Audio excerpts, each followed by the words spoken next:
Hey guys, this is Drew from ZP Reviews, doing my next video in the Amazon playlist, and this is kind of following up on one I just did yesterday where I talked about getting more information on sales, and specifically this is pricing philosophy. Now this is just all in one, and I just kind of want to have a just kind of talk to you guys about what I learned and then how you can implement some of these pricing strategies to basically mess with customer psychology. And the main thing that I want to get at is, you know, many of you are choosing products, right, that are what, $15 to $20 or something. I'm gonna go ahead and say I'm not I don't subscribe to the philosophy that you have to get this niche of product where it fits these, these nice golden rules. The only reason why people say, "Oh, you should do that," is because you're coming into Amazon FBA with $1,000 or $2,000. I have to reiterate this again. Do not start a business bare bonesing it. If you're going to come to the table, make sure you have enough money so you can do things, and then you can actually play the game. Because if you go cheap and you attempt to do it really cheap, you're just going to spend a lot of money, and you'll end up spending that money anyways, but it won't be as effective. So pricing, and specifically, how can you command premiums? Because there's two ways you can make good money, and I like using what I call the gas station example. And what this is take a Chevron or a Texaco or something, and then you put it next to mom and pop gas. Now, as we all know, we always shop for cheap gas, right, where you get it for the lowest possible amount that you can get per gallon.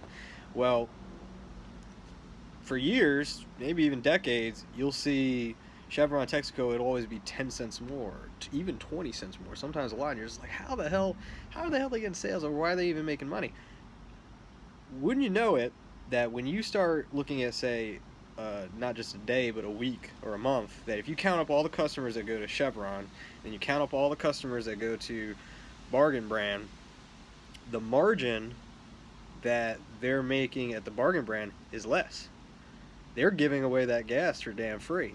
Like, if you actually knew that, so that place, they have to buy the gas from a distributor, and the same thing with the Chevron, except the difference is they make no margins. What they're really trying to do is make money on the upsell. Same way we do with Amazon, right? So you should consider that part, because that 10 cents that Chevron makes, it allows them to do more. And they if you actually go to one, not saying you should, but if you go to one, you'll notice it's usually a better store. It's usually, because there's less people, you get in, you get out. I can't tell you how much I hate going to a gas line with like 3 people trying to get on one pump. But this is the concept I'm trying to get across, is that you give up customers to get the premium, but what they don't talk about is those premium customers don't just buy the premium gas. They might buy a soda, snacks, lotto tickets, right? That sale doubles up, so that the one customer, the amount of money that they had to spend on average to just get people there, right? Say it's electricity for their sign, I don't know, they don't advertise, but you get what I'm saying, is that you can double up, and the kind of customer that they get is actually premium. So maybe it's a little, the more you know. So how do we apply this concept to Amazon? Is that when you go into your market and you're looking, you want to know not the average price. That's what people like to use. I come from statistics. I like to use the median price. What's the most commonly purchased quantity?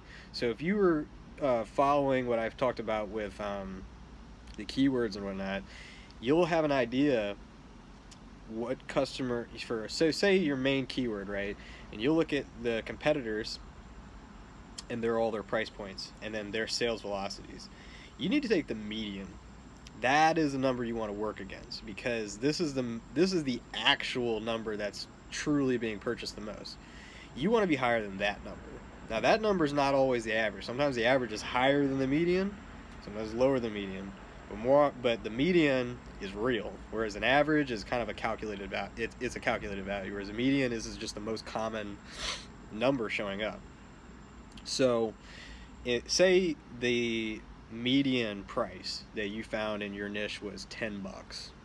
Well, we'll stick with 15. We'll stick with 15. Well, you want to cook at 17 or 18. You want to create this premium presence. And the main reason for that is because when you create that premium presence, you automatically you've cut your sales, no doubt, but the people you've cut are the bargain shoppers. And why do you want to get rid of them? 2 reasons. Bargain shoppers don't like spending money to begin with. You know what I mean? These aren't your dream customers.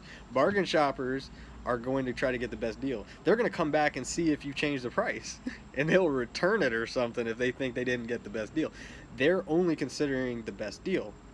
They're not really in bed with your brand or your product. So when you go after premium customers, they want quality. They want longevity. They want a company that they can rep.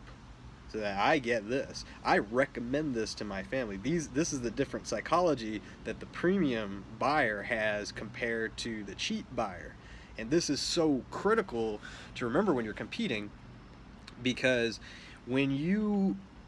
if you go after bargain shoppers, you also get their problems. And you know what bargain shoppers do? They're opinionated. You know what I'm saying? Bargain shoppers, if they don't feel like they got the best deal, you know what they're doing? They're saying, well, I think this is a 2-star or a 3-star because it didn't quite fit my, I didn't get it for the absolute value. I'm like, well, maybe you should be in business, right? Since you know the true value, why don't you sell something yourself, right? That's what I would say. But the point is, the premium shoppers, when they perceive the quality. So when they see a higher price, they perceive higher quality. When they get it, if you've done the due diligence to show them that your product is higher quality, it comes with this, it comes with that, or this is the better feature, now that person will start with the psychology of this is premium. Once you've validated that, right, they get validated by using it, they're that much easier to come back and review it well. Because you know what premium shoppers love to do? Gloat about their premium items. Don't we know them? Right? That dude with the Range Rover or the Lexus. I see you guys out there. You love talking about it. Listen, no one with the Honda says, listen, the only person with a Honda that's getting hype over that Honda is, the dude with the fart box or something, right? You see what I'm getting at? So it's like, when you choose your price, you really want the premium buyer, because the premium buyer is more likely to buy your bundles. The premium buyer is more likely to give you better reviews, lengthier reviews too at that, which what do we know? That's more keywords, it's more ranking, it's more everything. It's beautiful. I would say under no circumstance do you really want to play price war. Price war is a losing battle, because price war, the company with more money wins. That's it. I mean, if you're not battling on value, you're battling on price. Well, how long can you weather the storm of making no margin? That doesn't sound like I don't want that at all. I hate that. I'm watching right now. Like we made a hard decision that we're extreme premium, where I think we're like $3 or $4 higher than the median price, but we're looking at our competitors and they're playing around, they'll come down so much. They'll do these flash deals that drive the traffic, and it looks good. Oh, you got all this volume, but they're not making margin. Like, they might have to float thousands to get 20%.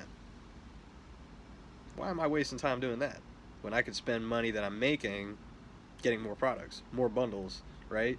And if you have an external source, you're not so beholden to the algorithm, because if you focus so many of your efforts on the algorithm, you are going to go price war. Because Amazon, they play both sides.